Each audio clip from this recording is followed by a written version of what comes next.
നിങ്ങളൊരു പായ വിരിച്ച് മുട്ടുകുത്തിയാൽ നരകം വിറയ്ക്കാൻ തുടങ്ങും. ഒരു വ്യക്തി പ്രാർത്ഥിച്ച് മുട്ട നിൽക്കാൻ തുടങ്ങിയാൽ അവിടെ നരക കവാടങ്ങൾ ഇളകും. അവിടെ സാത്താന്റെ ആധിപത്യം തകരും. 2000 വർഷം മുമ്പ് ഗലീലയിലും യൂദയായാലും ജെറുസലേമിലും മുഴങ്ങിക്കേട്ട യേശുവിന്റെ ശബ്ദം നശിച്ചു പോയിട്ടില്ല. അത് അന്തരീക്ഷത്തിലുണ്ട്.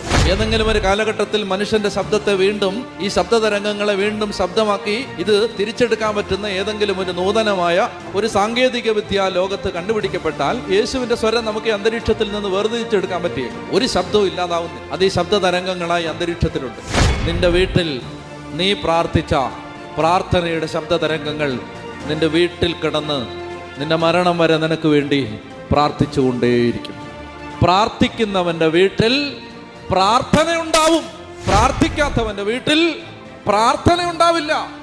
നിന്റെ സകല കഠിനാധ്വാനവും, നിന്റെ സകല നീ പഠിച്ച